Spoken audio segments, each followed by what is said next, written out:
بسم اللہ الرحمن الرحیم۔ السلام علیکم ورحمۃ اللہ وبرکاتہ۔ جی ناظرین، کیا حال ہے؟ ٹھیک ہے؟ خیریت؟ مزاج گرامی کیسے ہیں؟ کیسا وقت گزر رہا ہے؟ سب اچھا چل رہا ہے؟ زندگی کے شب و روز بخوبی گزر رہے ہیں؟ معاملات دنیا بخوبی سر انجام دے رہے ہیں؟ چلیں، اللہ پاک جہاں جہاں سے آپ مجھے سن رہے ہیں اور دیکھ رہے ہیں، آپ کو اپنے حفظ و امان میں رکھیں۔ نبی کریم حضرت محمد صلی اللہ علیہ وسلم کے توسط اور تصدق سے اور اہل بیت اطہار پاک کے توسط سے آپ کو خوشیوں بھری زندگی سے نوازیں، آپ کو کامیابیوں سے سرفراز کریں۔ ناظرین کرام، میں آج ایک تحریر پڑھ رہا تھا سوشل میڈیا پہ، اپنے لفظوں میں نے کہا آپ کو سنا دوں، جو معیشت کے متعلق ہے، اکنامکس کے متعلق ہے، اکنامکلی وہ اسٹیٹمنٹ ہے ایک، لکھا ہوا تھا کہ ایک سیاح جو ہے، سیر و سیاحت کرنے والا ٹورسٹ، وہ جو ہے نا ایک ہوٹل میں گیا تو اس نے جا کے کہا ہوٹل کے مالک سے کہ مجھے آپ ہوٹل کا کمرہ کوئی دکھائیے، میں رہنا چاہتا ہوں۔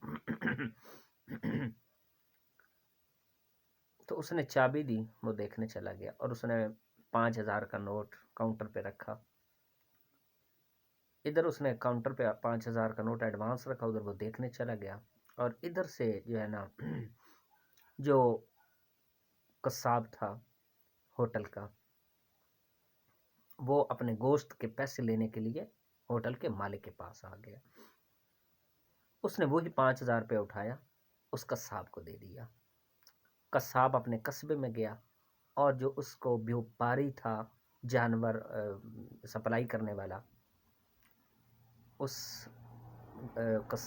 جو ہے نا بیوپاری کو دے دیا، جو اس کو جانور سپلائی کرتا تھا، وہ 5,000 اس کو دے دیا۔ اب جو بیوپاری تھا وہ ایک ڈاکٹر سے علاج کروا رہا تھا، اس نے وہ 5,000 اپنے ڈاکٹر کو دے دیا۔ وہی ڈاکٹر جس سے وہ علاج کروا رہا تھا، وہ اسی ہوٹل کے دوسرے کمرے میں مقیم تھا۔ اب اس ڈاکٹر نے کے پاس جب وہ 5,000 روپے پہنچا تو اس نے کاؤنٹر کے اوپر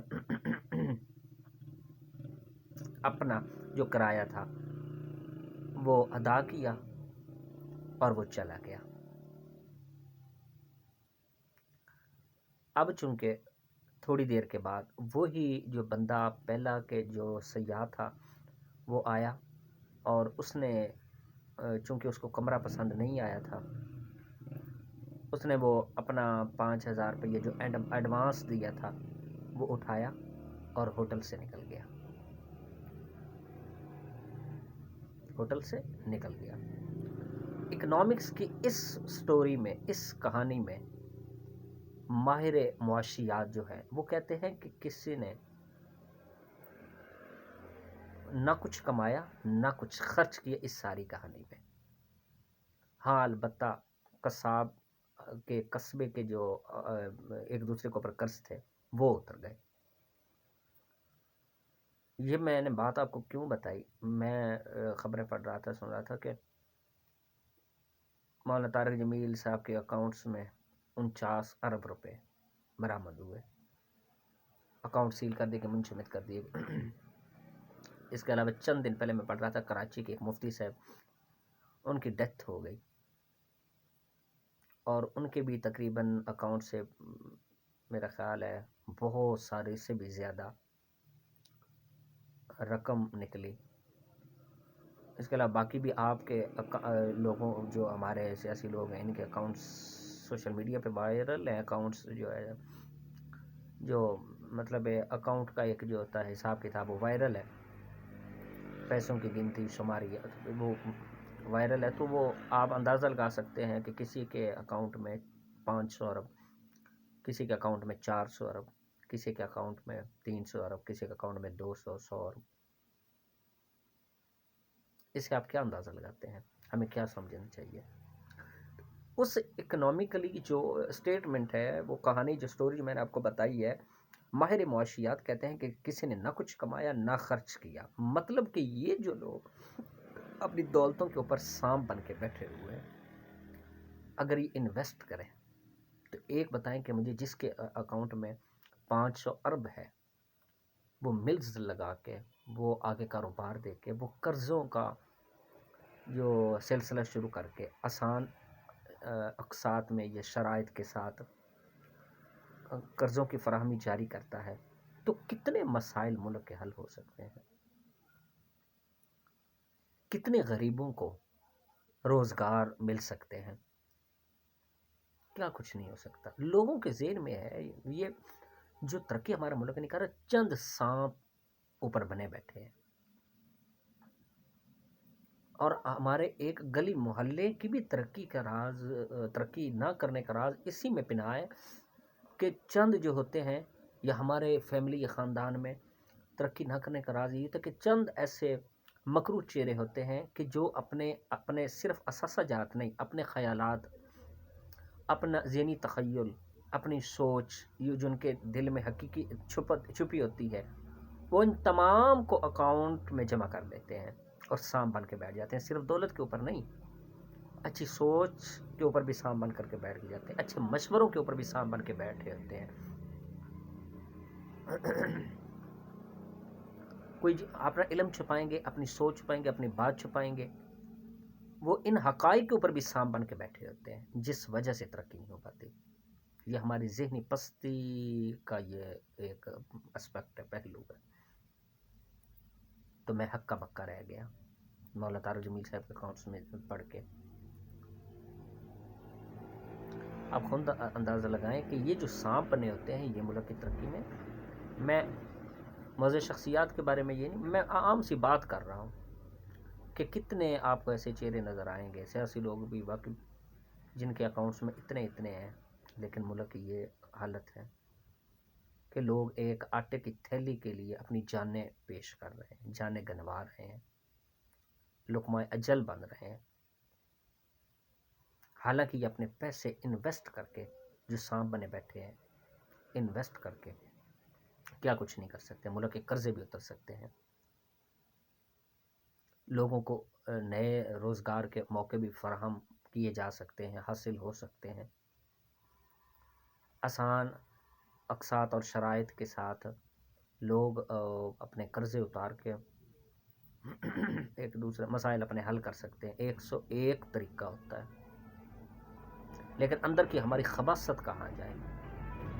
اب یہ عالم جو دین ہے، مجھے سمجھ نہیں آتی، میں ان سے عقیدت رکھتا ہوں، یہ بھی پوری زندگی قناعت، توکل، صبر و رضا اور صبر و تسلیم کا، صبر و شکیب کا درس دیتے رہے. لیکن حقیقت یہ ہے کہ یہ بھی اس کے اوپر عمل پیرا نہیں ہے. مجھ سے تو کوئی پوچھتا ہے نا کہ آپ ہیرو کسے سمجھتے ہیں، میں نے تو کبھی کسی سیاسی بندے کو، ہاں عمران خان صاحب کے علاوہ میں نے کسی کو نہیں سمجھتا. یعنی ان کے میں جو پالیسی ان سے اتفاق کرتا ہوں، میں نے تو کبھی کسی کو نہیں ہیرو سمجھا، کوئی بھی زیرو ہے. ہاں میں جس کو ہیرو سمجھتا ہوں وہ گزر چکے سردار عبدالرب نشتر صاحب، جن کی انگ انگ میں ملک و ملت کی محبت وہ رچی ہوئی تھی، بسی ہوئی تھی. ذوالفقار علی بھٹو کے جو پالیسیز ہیں ان سے بھی میں اتفاق کرتا ہوں. اس کے بعد عمران خان صاحب، اور جان کی اگر امان پاؤں تو علامہ خادم صاحب رضوی صاحب، وہ جو طریقہ، وہ جو راستہ، ڈاکٹر طاہر القادری صاحب. لیکن جنہوں نے صرف یہ نعرے خالی لگائے، عوام کے لیے کام نہیں کیا، تو میں کسی کو بھی ہیرو نہیں سمجھتا. ہیرو میں سے سمجھتا ہوں کہ جس نے عوامی امنگوں پہ پورا اترے، عوامی امنگوں پہ پورا اترے. اور عوام کے بھی ہیرو اصل وہی ہیں، باقی کوئی ہیرو نہیں ہے. عبدالستار ایدھی صاحب یہ ہیرو ہے. آپ باقی مدارس اور مقبروں، درباروں کے گدی نشین، ان کے بھی اکاؤنٹس چیک کریں، ان کا بھی احتساب کریں.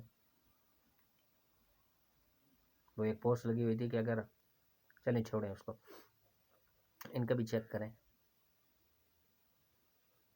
ہم مخلص نہیں ہیں، ایک دوسرے سے قطعاً مخلص نہیں ہے. ہم سمجھتے ہیں کہ جو مجھے نعمت میسر ہے، ملی ہے، وہ میرے تک ہی محدود رہے، کوئی جو ہے نا اس میں شرکت نہ کرے، اشتراکیت کوئی بھی نہ کر سکے، واحد میں ہی اس کا جو ہے نا مکلف بنوں، مجھ تک ہی یہ میسر رہے، کوئی اس میں شرکت نہ کرے، کوئی سانجھ پن نہ کرے، اور جو اس چیز سے نکل آئے ان کی دولتیں، ان کے پیسے اس سڑکوں پہ ہیں، اتنے وہ خوشحال ہیں جو اس باطل خیال سے نکل آئے ہیں، جنہوں نے اپنے دل و دماغ کو وسیع کر لیا، جنہوں نے سوچوں کا جو دھارا ہے وہ شفاف کر لیا، وسیع کر لیا۔ جتنے دنیا ہے، جتنے لوگ ہیں، اگر یہ سارے مل کے اسی طرح کی سوچ کر لیں، وسیع الخیالی والی، مطلب